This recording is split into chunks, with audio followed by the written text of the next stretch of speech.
Hi, I'm Tyler Norton, founder here at ASEA, and it's my absolute privilege today to spend a little time talking to you about something that's very near and dear to my heart and very important to us here at ASEA. And that is what we refer to as the ASEA ethos. Let me take a minute and just help you understand what we mean when we say ethos. Cultures are important. Culture can be defined as the beliefs, the behaviors, even the characteristics of a particular group of people that are then transmitted from one generation to another. And we all know this from looking at cultures across the world. They have unique beliefs, unique behaviors and characteristics, and they transfer those through families or other elements of their culture. Here at ASEA, we believe that we have a corporate culture that we're responsible to build, that there's beliefs and characteristics and behaviors that matter to us. And central to that is the notion of an ethos. Now, let me describe an ethos. If a culture is all of the beliefs and the behaviors and characteristics, then an ethos is actually kind of the core center.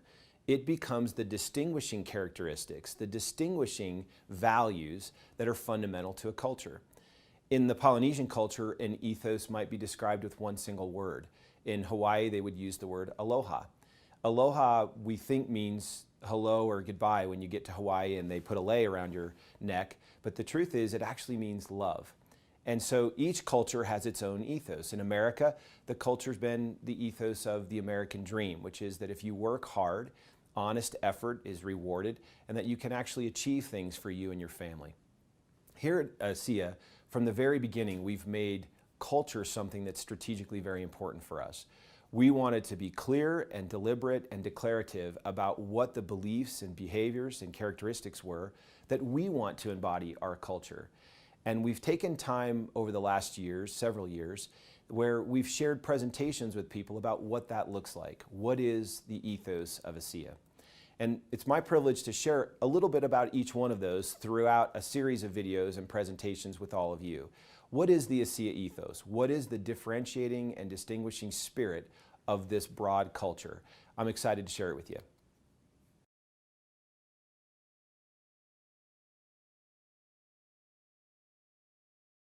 Most of you know that I'm a lover of words and where they come from. That's called etymology, the study of the derivative of words. And one of the words that's interesting to me is the word corporation. Corporation comes from the etymological derivative of corporeal. In fact, in Spanish, the word cuerpo is body. And corporeal means body. It means a corporation, in fact, is a body. It's interesting also to note that an organization comes from the same derivative word as organs.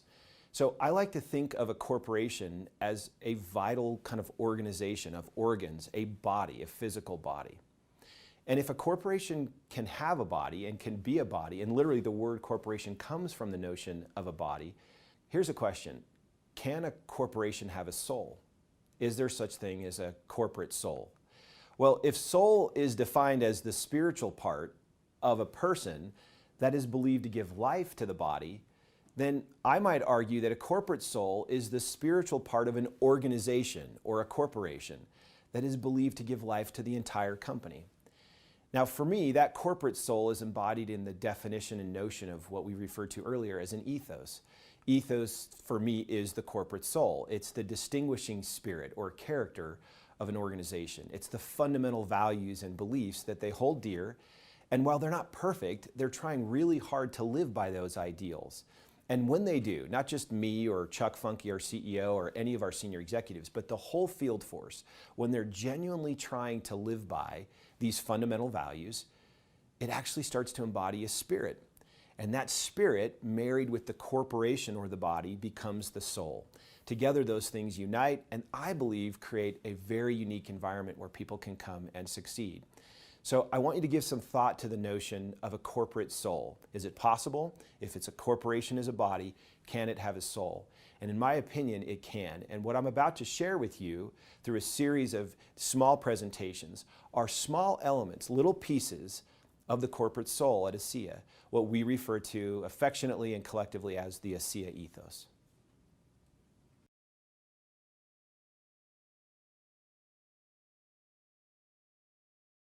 The very first principle of the ASEA ethos is embodied in a formula that we call EPC.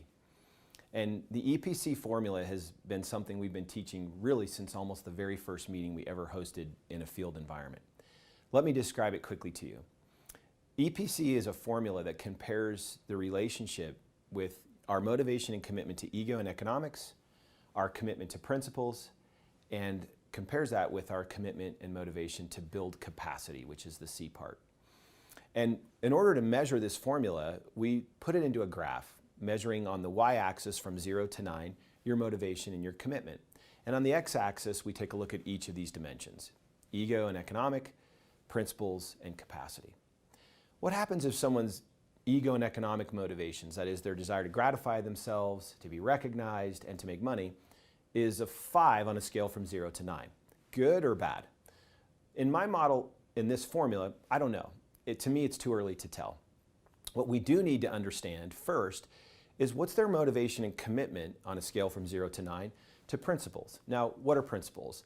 Principles are concentrated truths that can be applied to a wide variety of circumstances. Principles are honesty, humility, civility, hard work, ethics, integrity. All of these words are concentrated truths that apply at home, the office, in the community, in your country, wherever you are. And if I find that someone's commitment and motivation, as measured on the y-axis of our graph, is an 8 to principles or truths compared to a 5 in ego and economics, to me that's a healthy ratio. And I call that the EP ratio. That is, how motivated are you, committed are you to ego and economic things and outcomes, as opposed to saying, I want to live in alignment with true principles and be successful that way. Now, that EP ratio is also something I refer to as motive management. And from the very beginning, we felt like this industry was probably a little E over P as a broad profile. I think you would all agree that the industry as a whole tends to signal country club memberships and mansions and Ferraris and Maseratis and all these different things you can have if you just sign up now and join this little business. Well, the fact of the matter is that's a violation of principle, because that's not how it works. And it's also a signal indicator that you're looking at an organization that's promoting E in many ways over P. And when we started this, we thought, if strategy is what makes you different, let's be different. Let's talk about principles, truths that prevail and that can be applied in a wide variety of settings, while still promoting a healthy ego and economic. We still recognize our people. We want them to be recognized. We want them to make money. We just don't want that to be the only thing we do and talk about, and ignore the notion of promoting prevailing principles. Now let's talk about capacity as the last piece. If you're measuring motivation and commitment on the y-axis from 0 to 9, and the third dimension we're measuring in this little model is capacity. Capacity means actual or potential ability. It's referring to the notion that each of us have a certain amount of capacity and can grow that. If I have a bottle of water that's a 16-ounce capacity, but only has 2 ounces in it at this time, the capacity still is 16, despite the fact that it only has 2 ounces. So people are the same. We have an unlimited amount of capacity or potential, and maybe some of our actual ability at this time is a little bit lower. This EPC formula says that, similar to principles, we should have a high score of motivation and commitment to building our capacity, making ourselves better over time. In fact, the target score for me has always been a 5, 8, and 8. That is a 5 in motivation and commitment to ego and economics. I want to make a good living. I want to be recognized for my efforts and do good things and achieve good things. But my commitment to principles is an 8. And having an 8 says, I'm more committed to living in alignment with principles than I am necessarily just to making money. The last number for me is an 8 on capacity, so the target score is a 588. And what that means to me is I want to do better. I want to be better. I want to grow and develop my own abilities and constantly be striving and reaching for more. Now, a quick word on why it's not 9 scores, the highest principle and the highest capacity score. Well, I think you'd all agree. We can all learn more. We can always get better.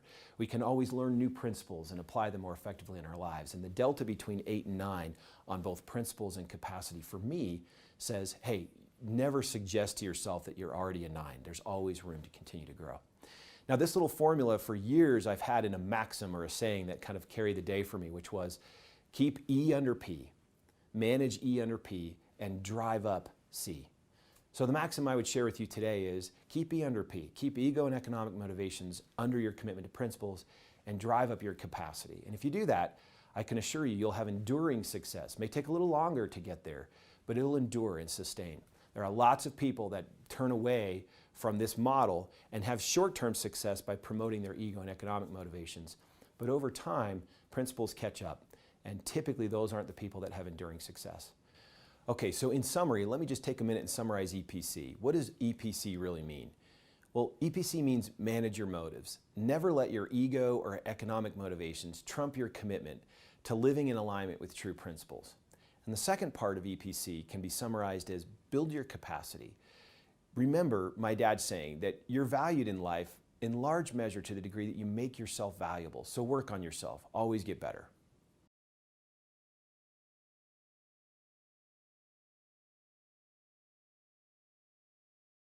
Have you ever wondered why some people seem to be just having a better life experience? They seem more focused, they seem more happy, they seem more engaged, and others may be less so. Several years ago, I learned a simple principle taught by a gentleman who set out to answer that question. Why is it that some people are having a better experience than others? He's actually a University of Chicago psychologist by the name of Mikhail Csikszentmihalyi, originally from Central Europe. And several decades ago, actually more than 3 decades ago, he wanted to know, what is it that makes some people happier or more engaged and focused? Now, he didn't want to approach this from the perspective of metaphysics or religion or anything else. He wanted to get scientific about it. And so he gave pagers to people and began paging them throughout the day. And he would ask them to respond to a series of questions. And they would have to respond with a number, 1 to 10. The questions he would ask are, at this very moment, how engaged are you? Or how focused are you? How much skill is what you're doing right now requiring? And again, they would answer on a scale from 1 to 10. Now, there were several questions that he asked, and these questions and the numbers that they responded with started to create a profile. And he could map and plot that profile on a little graph. And he started to see some commonalities. He saw that the people that were focused and happy and engaged seemed to be challenging themselves and using their skill sets. And he actually plotted this on a graph where on the y-axis, he was measuring how challenged someone was. And on the x-axis, how much skill did it require for them to do this? And where the challenge actually was equal to the skill at a certain level, it actually indicated this channel that he called the flow channel. Now, why did he call it flow? He would interview people and ask them, what is it about this activity that you're doing that makes you excited or engaged? And what he found out is they oftentimes said, I just feel like in this moment I was in flow. Time distorted.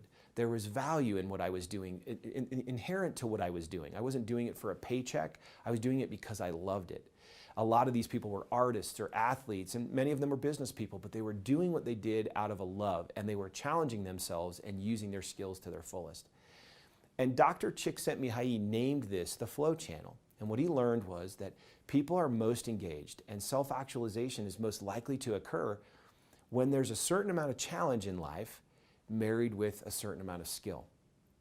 And if the challenge in your world dropped, but your skill level stayed the same, you might find yourself in a different situation, an actual situation where you're in control. A little bit less in this flow channel, but in control. You're still happy, you're confident. But if you really wanted to get back to this place of flow where time distorts and you're doing things that you know you can accomplish, you would have to introduce a new challenge. And lifting that challenge up would then push you back into the flow channel. Similarly, if in this particular case you had a high degree of challenge but a lower level of skill, in this particular case it might take you out of the flow channel and put you into what he referred to as arousal, an awakening. This challenge is a little more than I'm capable of doing. And that has to be met with what? An increase in skill sets that push me back into this flow channel. Now, he mapped the whole human experience beyond just flow and control and arousal, but said if the challenge is even lower, but the skill set stays the high, then it's relaxation. You might be in a position where you're saying, I can do this, I have the skills to do this, but I'm not pushing myself up. Again, in order to get back into flow, you might have to take a significant lift in your challenge. From there, even if the skill level dropped more and the challenge was low, it's boredom. At a very low skill and challenge level would be apathy or even depression. Where the challenge climbs and the skill level is low, you might be worried or stressed or sad. And then ultimately, if you have a really high challenge with very low skill set, that can trigger a sense or a feeling of anxiety. Now, the reason this mattered and the reason we wanted to teach this as part of the ASEA ethos is actually fairly simple. What it teaches us is that each individual that wants to be happy, engaged, and excited needs to remember that these conditions of happiness and optimal experience don't happen on their own. And they certainly don't happen just sitting around. Look at my dad, retired I don't know how many times. Why? Because he wasn't in flow if he was just playing golf every day. Being in flow means you're challenging yourself, you're pushing yourself, and you're finding happiness, and then the optimal experience is when you're pushing your challenge levels up and you're developing yourself into new skills. Let's summarize this second principle of the ASEA ethos, what we refer to as flow. Flow reminds us that happiness and self-actualization are most likely to occur when you're challenging yourself and when you're developing your skill set. Pushing yourself into that flow channel means constantly pushing the frontiers of challenges, and skills in all areas of life.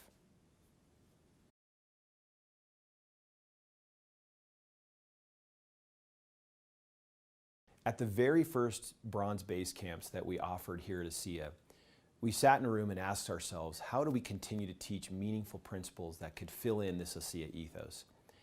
And for many years, I've been a big believer in a concept taught by a group called the Arbinger Institute, who originally wrote a book called Leadership and Self-Deception and followed it up with another book called The Anatomy of Peace. And we made a decision that a core part of what we wanted to teach is tied to the principles found in the Anatomy of Peace. Let me take just a minute and talk to you about what that means and why it's a part for us of the ASEA ethos. The fundamental principle in the Anatomy of Peace is that at any given moment, we have a heart either at war or a heart at peace towards others around us. And that heart at war or peace is a function of a choice point, a moment in time when we have actually decided to be responsive to the needs of others around us or to be resistant to that. If I'm responsive to the needs of someone around me, then my heart's at peace about them. If I'm resistant to their needs, then my heart's at war. Another way to think about this is when I see other people as objects, typically in that moment when I've resisted their need, their human needs that they're signaling they need help with, in that moment I'm resisting their humanity. I'm seeing them and treating them as an object. On the other side, when I see a person as a person, and I can sense their needs and what they need from me to be happy or to be helped, in that moment I'm being responsive and I'm seeing that person as a person. Now, how does this work? Well, we have this happen every day. Every one of us has opportunities to see people around us and sense and feel that they may need some help. Probably some of the more significant examples would be you're driving down the road and you see someone trying to fix their vehicle. Now, I'm not saying you have to stop for every person, but you do have to say to yourself, what would it feel like if I was that person and in need of some help? For me, this happens often in an airport where I might be rushing to get to a plane and trying to get through security, and there might be a mom in front of me with 3 little kids taking their time getting through. Well, I can choose to see that mother as a person, or I can choose to see her as an object. What is the self-dialogue? Well, I might say she could probably use some help with her bags while she gets the kids through security. I should offer to help. That would be a responsive sense or a feeling. But if I'd resist that urge or that impulse and say, she doesn't need my help, and she shouldn't be here on a Monday morning when everyone's trying to get to their business flights and get on the road, and who would bring 3 little kids on their own without someone to help anyway? Those are all classic resistant, justifying mindsets that are treating her like an object. What if I saw her as a person? What if I knew that she was going to a funeral for a family member and didn't have the help and she was taking the kids with her? Would my heart soften towards that person, seeing her that way? And if I did, wouldn't I feel more responsive and at peace about giving her a hand? See, the Anatomy of Peace teaches us that we live these moments all the time, all around us. We're constantly interfacing with other people, and as people, we know what it feels like to be people. As such, we know when someone's in need. We know when a mom taking kids through security at the airport needs a hand. Feeling that impulse makes us human, but responding to it makes us more effective and influential.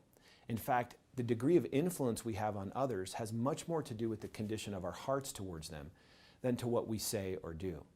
One of the core principles taught in this book is that people respond primarily to how we feel about them, not what we say or do. I think we've all walked out the door of our homes telling our spouse or other significant loved one, hey, I love you, but may not have meant it and felt it in our hearts. And what this book and philosophy pulls out is that how we see other people, whether as people themselves or objects, in fact determines the degree of influence we have. Now think about it. What if we could create a culture, an ethos, where the fundamental values we're teaching and promoting are to see other people as people? In an industry where by and large we're taught that they're numbers or they're objects. If you add all these little people to your system or to your business, you're going to make X in money. But what if we saw them as people? What if we treated them as people? Our whole approach to them would be very different. And from the very first Bronze Base Camp all the way to today, we've taught this. Some of our senior executives here at the company have even been certified in being able to teach, coach, and train these principles.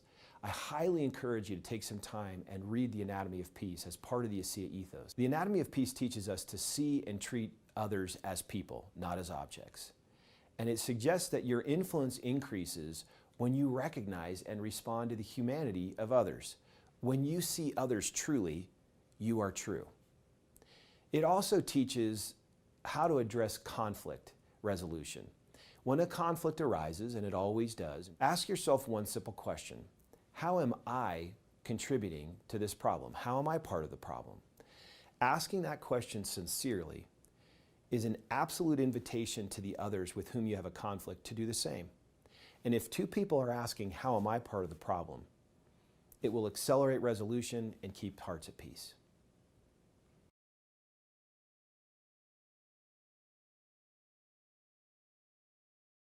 Another core tenet of the ASEA ethos is a simple phrase that we've used for many years. We've also called it 3B or B3, and it stands for believe, belong, and become. Now, I'm keenly aware that companies have statements on their walls, they have value statements, and they all have these trite little things that they say as pleasantries. But this phrase of believe, belong, become is at the very heart of the ASEA ethos. And let me explain why. It's been my experience that very few people do anything without first believing. The notion of having a conviction or a belief to start something is at the very heart of this notion of believe, belong, and become. Think about it. You wouldn't get up in the morning and get ready for work if you didn't believe you would get there. You wouldn't do really anything. You wouldn't go to work and actually put in 2 weeks if you didn't believe that you would get remunerated for it. Believing precedes all meaningful action. And so when we say that the first part of our ethos is belief, we really mean that you have to have a conviction. Now, a conviction of what? First, believe in yourself. I am absolutely convinced that the most underutilized and underperforming resource in the world is the human resource. It's you. It's not oil, it's not gas, it's not wood, it's not all these other natural resources. It's people, it's the human resource. And why? Because somewhere early in your childhood, some teacher that might have had a bad day or a bad burrito for lunch decides to tell you that you're not good at something, or you got a poor grade, or heaven forbid, even a family member might have signaled to you that you shouldn't believe in yourself. But somewhere along the way, we get conditioned to believing that we can't, instead of absolutely having a conviction that we can. The first part of believe, belong, become is believing in yourself. And I would tell you, if you come to ASEA and want to participate in this ethos, leave the trash behind of what you think you are or are not, and come here with a knowledge and belief that you can do anything, because that is in fact the truth. In addition to believing in yourself, you also need to gain a strong conviction of our products, both the Redox supplement as well as Renew 28, our revitalizing skin gel. Having a conviction in these products will send a far greater signal to the people that you talk to than trying to logically convince them about science or chemistry or anything else. I've always said that conviction sells and emotions buy. Logic pays for auto ship down the road. And if you try to flip that and use logic early on as the reason why someone does that, you typically tend to go outside of the fairway of what you should be saying. What you need to do is gain a conviction about these products. How do you gain that conviction? Share the product, use the products, and actually internalize the fact that they're making a difference in the lives of others and in your own life. And when you gain that conviction, all you have to do is campaign from a point of belief. You don't have to convince people, you don't have to change people's eye color, you simply have to say what you believe. And so you can see that believing in yourself as a starting point, married with a belief in these products, becomes a powerful combination. Now, what else do you need to believe in? You need to believe in this opportunity, as well as this company. This is not a game, and this is not a get-rich scheme. This is a real business opportunity where if you put honest sweat, intelligent effort into it, you will get a reward. There are people inside this organization that have taught me that this industry is as significant economically as any other profession you might find in any industry. You can make great money in this business, and you need to believe that. You need to have a belief that this industry and this opportunity are as professional as any other. And when you marry belief in yourself with belief in these core products and then a belief in the opportunity, the company, and the industry, you are set for the next stage of this 3B model, which is believing then becomes belonging. We know that belonging is one of the core fundamental needs we have as human beings. Maslow's hierarchy of needs suggests that beyond the fundamental need we have for food and shelter, we have a desire and a need to belong to others and to belong to something. My belief is belonging means owning. In fact, to belong a stock means you own the stock. To belong to an organization means we own you and you own us, and that we care for each other. If two people believe, not only in themselves and the products and the opportunity, but also in each other, don't they belong to each other? And in that moment that they belong to each other, something very special happens. They start to take interest in one another's success. They actually start to pay attention to the other person and what they're doing. Now, when that happens, we've moved to the third dimension of this 3B model, which is becoming. If you believe and you have someone to whom you belong, the most natural outshoot of that then becomes a becoming. People start to develop, they start to grow. They feel like they're in an environment where they're being led by cheerleaders who want them to win because they belong to each other. And we have common beliefs, not only just beliefs around products or opportunities, but also the very ASEA ethos I'm talking about. Our core fundamental values are the same. We have common beliefs there. We have a belief in our product, we have a belief in ourselves, we have a belief in the opportunity, the industry, and we belong to it. We belong to the company, we belong to each other. That belonging then springboards us into becoming. It creates an environment where people want you to win. And that's what we want to promote with this simple notion of believe, belong, and become. So let me summarize believe, belong, become and what we mean there. First, believe in yourself, first and foremost. The most wasted resource in the world, as I said a moment ago, is the human resource. Discard all of the negative baggage of your past and let yourself truly believe that you can do anything that you set your heart and mind to. Second, believe in the products that we have. Gain a testimony and conviction of them. Also, believe in the opportunity and the industry and your company. Belonging to someone and something else is at the core of our needs as human beings. Come belong to this organization. Make yourself part of it. Contribute. Be attentive to the needs of others on your teams and around you, and build a sense that they belong and you belong here. Lastly, become. For many years, I have shared a maxim I believe very strongly, and that is this: the outcome is not just income, but the outcome is become. It's also overcome, and then getting to income. Our industry, as we've said earlier, over-promotes that the simple outcome is income. Our belief here is that your growth and development is at the core and central purpose of our responsibility and yours. And that when you grow, develop, and become, and marry that with income, you really will be a big part of the ASEA ethos. So remember, believe, belong, become.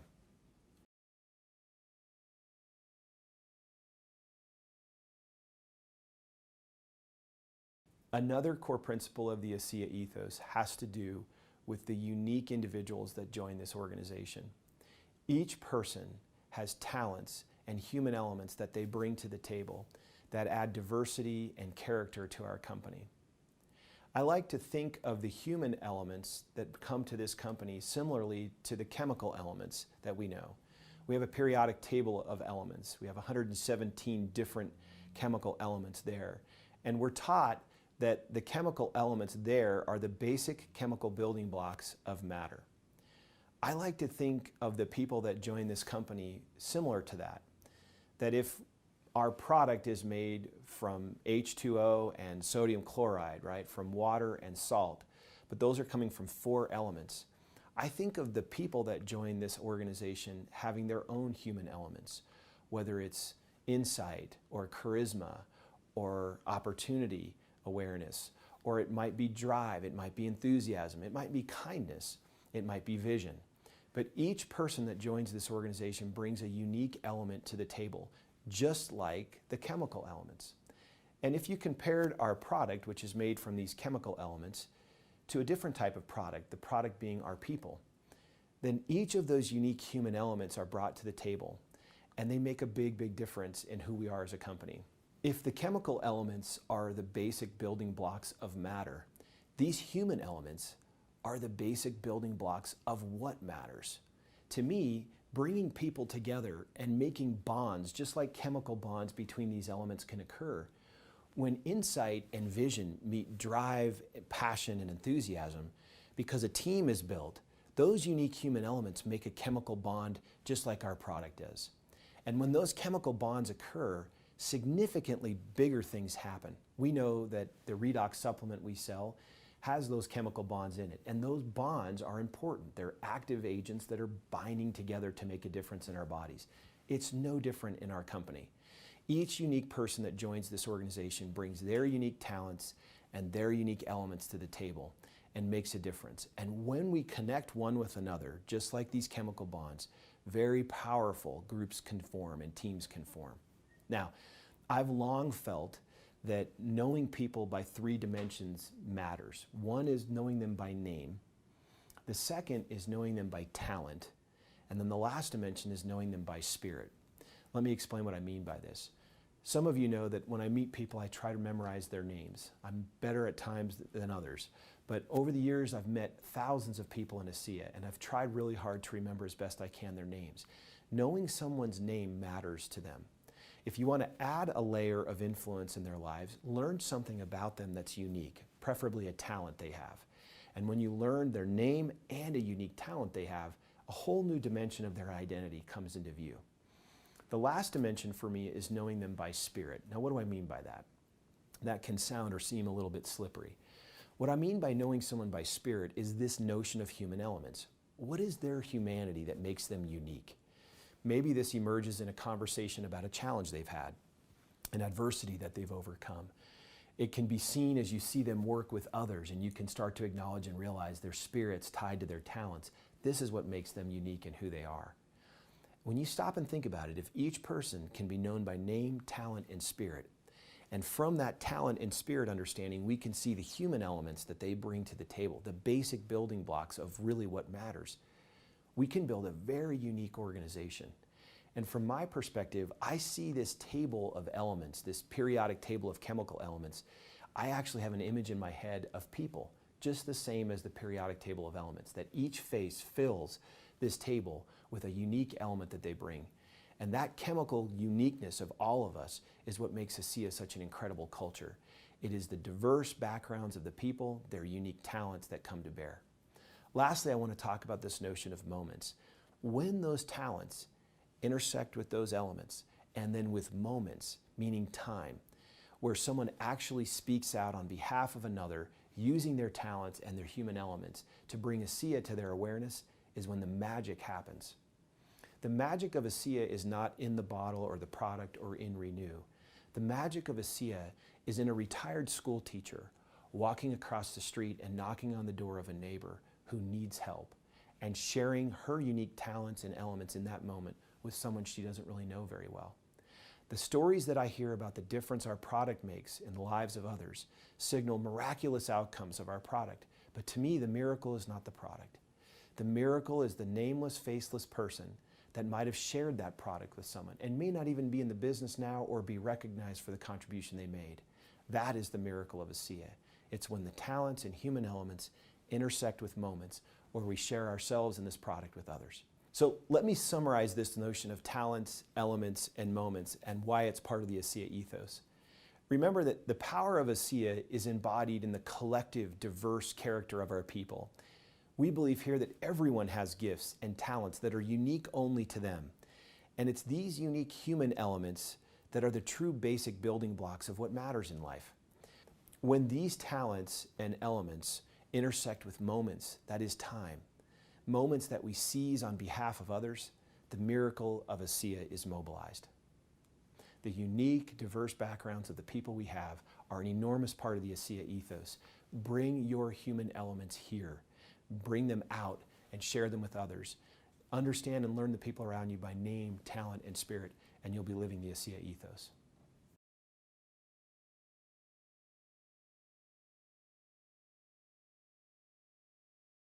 A few years ago, about a month after I had taken over as CEO at ASEA, one of my close friends passed away. He was 42 years old, left a family of 4 children, and he and I had met each other over 25 years prior, and he had long been one of my life's greatest heroes. I flew out to his home, having been invited to speak at his funeral, and asked for a few minutes quietly in his office where he worked from home. When I walked into the office, sitting there in front of me was a children's book. I almost felt like he had left it as a message for me. And I sat in a chair in my friend's office and quietly read this children's book, and immediately knew that it needed to be a part of the ASEA ethos that we shared around the world. The actual book itself was based off of a short story by Leo Tolstoy. And the name of the book is The 3 Questions. And I want to take you through quickly this story, this children's story. Many of you know that I have 6 children. I'm no stranger to kids' books. Will you let me treat you like one of my kids today and share a child's story with you that actually signals some beautiful principles that are a big part of the ASEA ethos? In our story, there was a boy named Nikolai who felt uncertain about the right way to act. He said, I want to be a good person to his friends, but I don't always know the best way to do that. And Nikolai's friends understood, and they wanted to help him. If only I could find the answers to my 3 questions, Nikolai continued, then I would always know what to do. When is the best time to do things? Who is the most important one? And what is the right thing to do? And so Nikolai asked his friends. He asked his friend the heron, and she replied, plan in advance. He asked his friend the monkey, watch and pay close attention as a coconut's falling down to hit him on his head. And then he asked his friend the dog, who replied, you need a pack to help you know when is the best time to do things. He posed his second question, so who's the most important one? The heron said quite selfishly as she flied in the sky, those closest to heaven.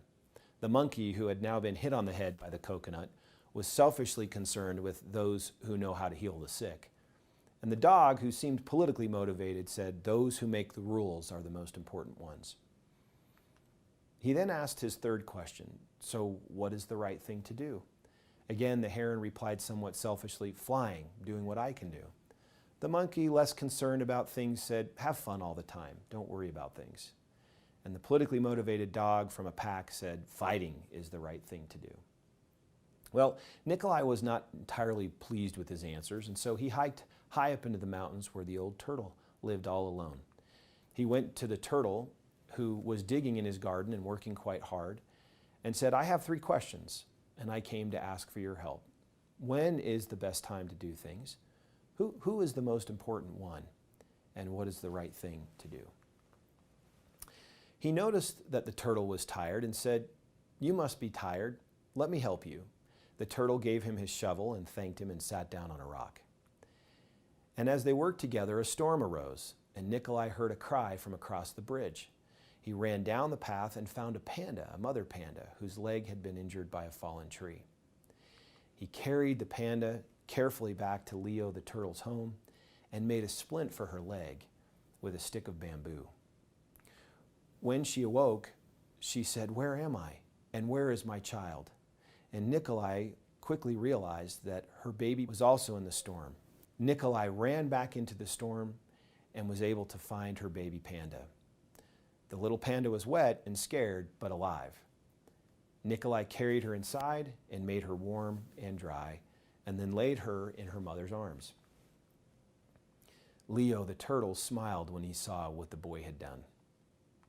But Nikolai continued with his questions until the old turtle described the answers.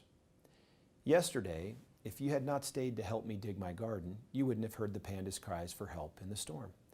Therefore, the most important time was the time you spent digging the garden. The most important one at that moment was me, and the most important thing to do was to help me with my garden. Later, when you found the injured panda, the most important time was the time you spent mending her leg and saving her child. The most important ones then were the panda and her baby. And the most important thing to do was to take care of them and make them safe. And then he summarized, remember, there's only one important time, and that time is now. The most important one is always the one you're with. and the most important thing is to do good for the one who is standing at your side. For these, my dear boy, are the answers to what is most important in this world. This is why we are here. You can imagine the feelings I had when I sat in my friend's office who had just passed away and pondered the implications of these three important questions. When is the best time to do things? Who is the most important one? And what is the right thing to do? If you stop and think about it, at ASEA, answering these questions the way we were taught by the turtle, which is that the most important time is now, the most important one is the one that you're with, and the most important thing to do is to do good for and by the one that's standing at your side. I immediately began to think about the good that you do at ASEA, the impact you make. I immediately began to think about the importance of time and taking advantage of right now. I immediately began to think that the greatest philosophies and ethos in the world are those that are actually focused on other people, not on ourselves. And came back and shared this at a convention a few years ago and asked for your agreement that this should be part of the ASEA ethos. So let's summarize the three questions. Just when is the best time to do things? The best and most important time is now. Who is the most important one? The most important one is always the one that you're with. And what is the right thing to do? The most important and the right thing to do is to do good for the one who is standing at your side. And so I challenge you to live the answers to these three questions. When is the best time to do things is right now. Who is the most important one? It's the one that you're with. And what is the most important thing to do? It is to do good for those that are standing by your side.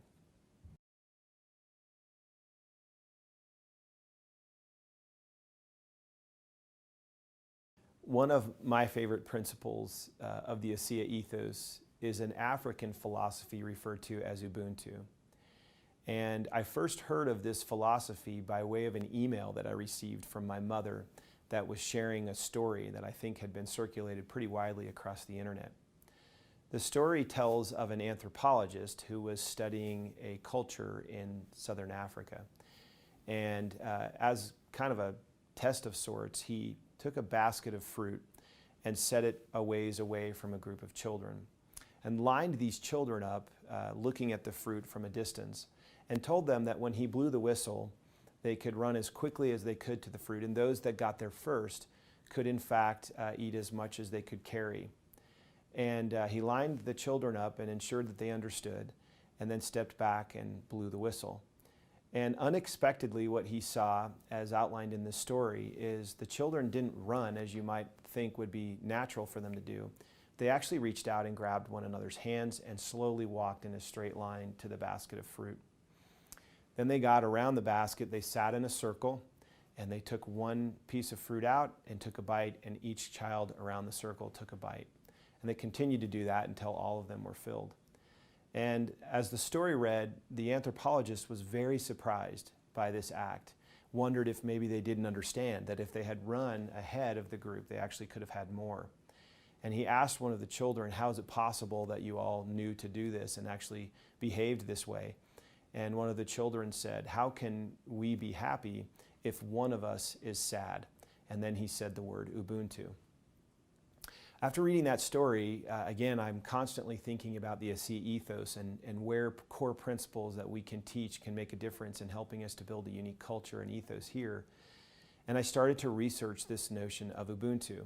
And I learned that the African word Ubuntu and the philosophy actually stretches across several different countries and actual cultures there. But it's most effectively translated into English in a very simple phrase that says, I am because we are. And I found myself pondering that. That's a very powerful phrase. Ubuntu means I am because we are. It doesn't mean that I am because I am, which might have been the notion or the philosophy that would have compelled a young child to run faster ahead of everyone else, focused on the I am. But it actually signals that as people, we recognize that not one of us is independent of another, that we depend on each other and we're committed to one another. And that's the power of this notion of I am because we are, or Ubuntu. I actually spent a fair amount of time researching this, and I found some beautiful quotes by African leaders and philosophers that understood this. One of my favorites is from Reverend Desmond Tutu. Speaking on Ubuntu, he said, "Ubuntu speaks of the very essence of being human." We say, hey, so-and-so has Ubuntu. Well, then you are generous, you are hospitable, you are friendly and caring and compassionate. You share what you have. It's to say, my humanity is caught up and is inextricably bound up in yours. We belong in a bundle of life. We say a person is a person through other persons, which is another definition of Ubuntu. Desmond Tutu goes on to say the following, that a person with Ubuntu is open and available to others, affirming of others, and does not feel threatened that others are able and good. For he or she has a proper self-assurance that comes from knowing that he or she belongs in a greater whole, and is only diminished when others are humiliated, or when others are diminished, when others are tortured or oppressed, or treated as if they were less than who they are.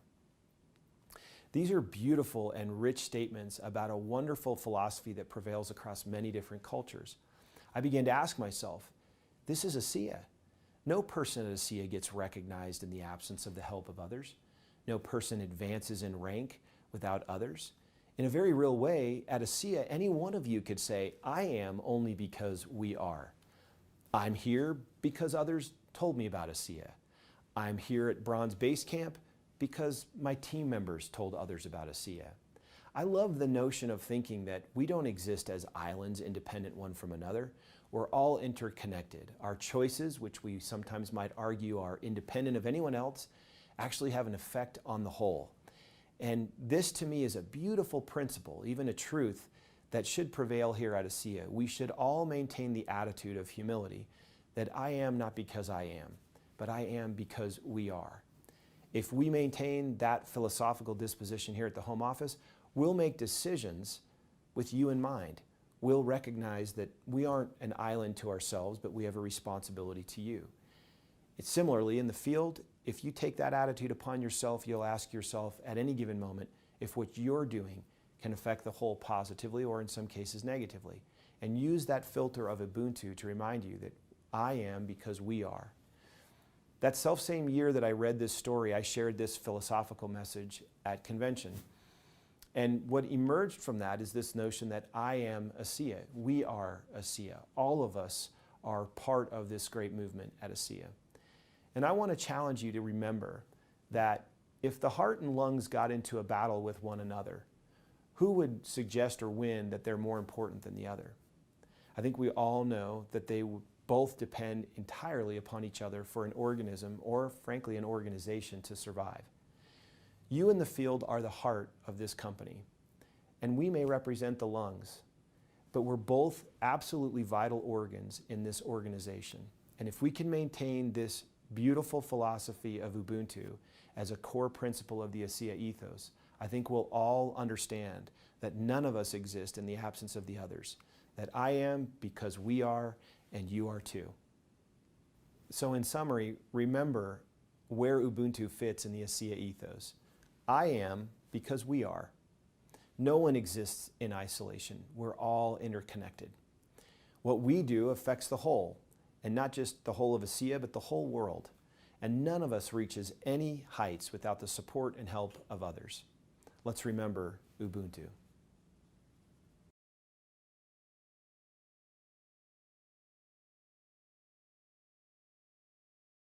Earlier this year, as we were celebrating the 5-year anniversary of ASEA, I wanted to summarize the ASEA ethos in connection with our convention.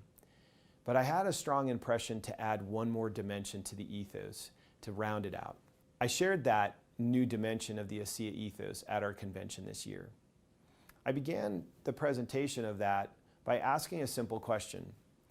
And the question was, what if you had a product that could do the following things? What if you had a product that could strengthen the immune system, or boost feelings of optimism and joy, or even pleasure and enthusiasm? What if you had a product that could reduce anxiety, or even depression, or make you more resilient? that could strengthen relationships and even inspire a greater connection to your community? What if you had a product that could improve the length and quality of your sleep or reduce symptoms of illness? What if you had a product that could lower blood pressure or make you less affected by aches and pains? Or even a product that could promote forgiveness and increase life happiness and satisfaction? I think you'd all agree, if I brought you a product that scientifically was proven to do all of the things I just listed, not only would you want it, but you'd probably want to share it with other people, similar to ASEA. Well, much as I'd like to tell you that product is ASEA, it's not. It's actually the simple notion and principle of gratitude. Now, you may say, well, how do you know that gratitude can do all these things? A professor at UC Davis in California by the name of Robert Emmons has made the last 10 plus years of his career and focus as a PhD in the studying of the effects of gratitude. And he defines gratitude as an affirmation of goodness. First and foremost, that we affirm that there are good things in the world, there are gifts or benefits that we've received. But that secondly, we figure out where those good things or that goodness comes from. And we come to a realization that the source of this goodness is not always ourselves, but actually often outside of ourselves. And in the case of the fact that some of this comes from other people, we acknowledge that other people, or even if you're spiritually minded, even higher powers, give us many gifts, big and small, that help us achieve the good things in our lives. Now you may ask, well, how did he prove it then? How did he know scientifically, for example, this would lower blood pressure? Well, he did one simple test.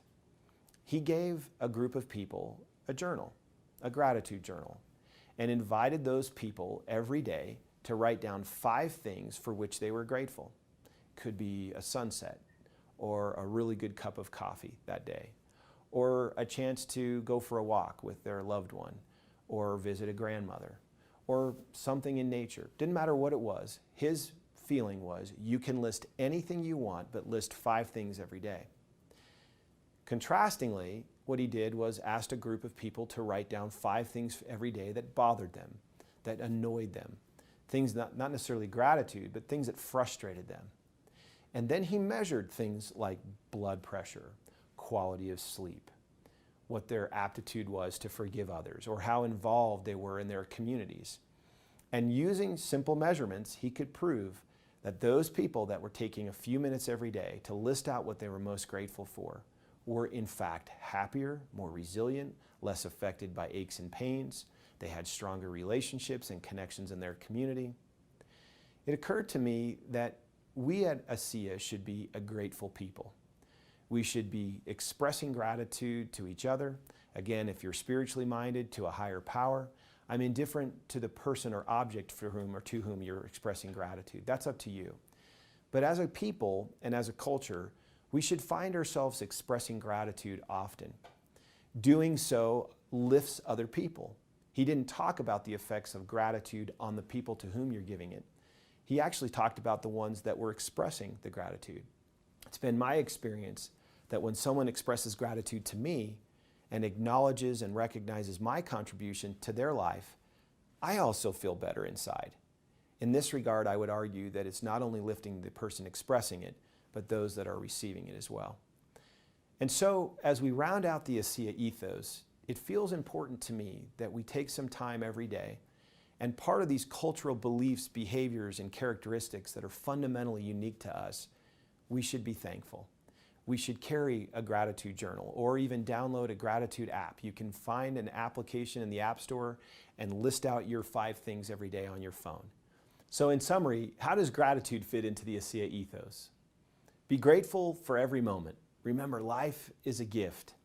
Gratitude expressed to others makes us healthy, happy, and represents the highest form of generosity. Write down 5 things that you're grateful for every day. I believe if we do that, not only will we be happier and healthier, as Dr. Emmons clearly is proving through his studies, I think our culture will continue to be different to others. We'll be a place where we believe, we belong, we become, we manage motives, we keep E under P, we treat each other kindly as people, as we learn in the Anatomy of Peace, and we're grateful. I believe that will be the capstone to the ASEA ethos, and so I challenge you, remember, be grateful. Write down the 5 things today and every day for which you're grateful. And do it at ASEA as well, and we'll build a beautiful ethos together.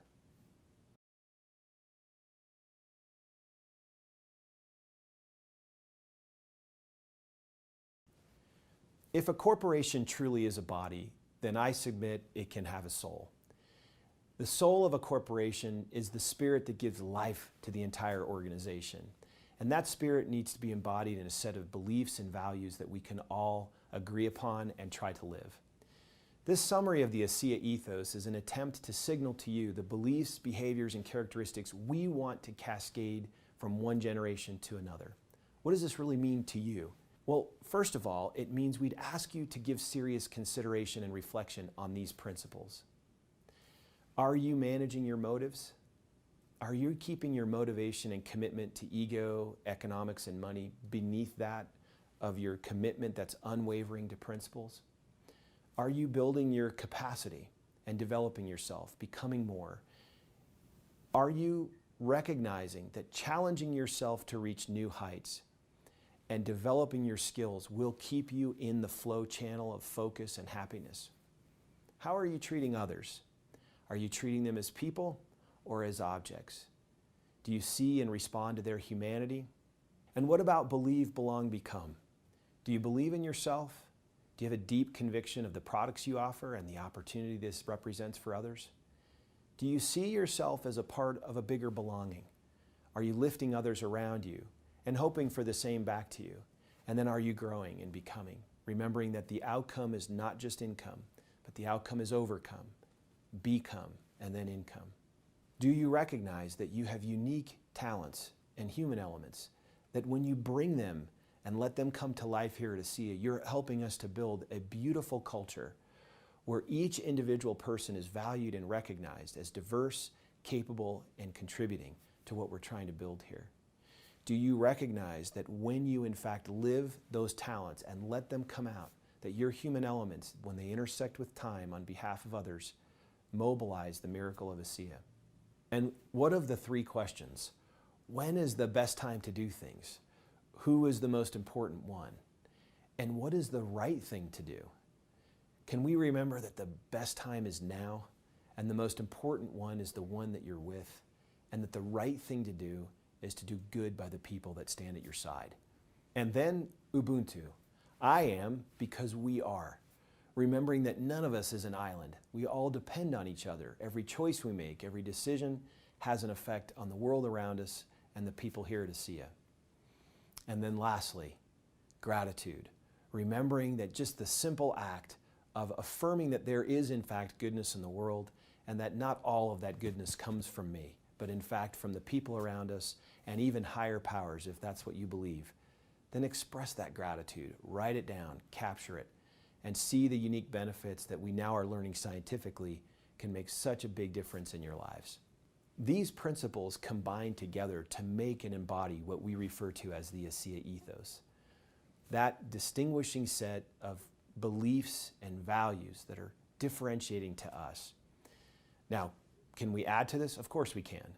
But this is where it stands today. And what does this mean for you? What we would ask you to do is become familiar with these principles and truths. Ask yourself these questions. Where do they fit in my life? Are you cascading these from one generation to another by sharing them and by living them? Talking about cultural principles is very different than actually living them. I want to make sure I offer a caution. No one is perfect. Even a corporation like ours that sets out to live these values will make mistakes on a daily basis. But if we'll all intend and strive earnestly to do these things, I believe we can build the most unique culture of any corporation in the world. I promise you that if you'll try to live these principles, not only in your ASEA business, but in every dimension of your life, you'll be happier, you'll have more success, and you'll have greater influence for good on those around you. And isn't that what we're all about here at ASEA? Making a difference in the world, having an impact for good on others by way of our product, but also by way of our unique culture, the ASEA ethos.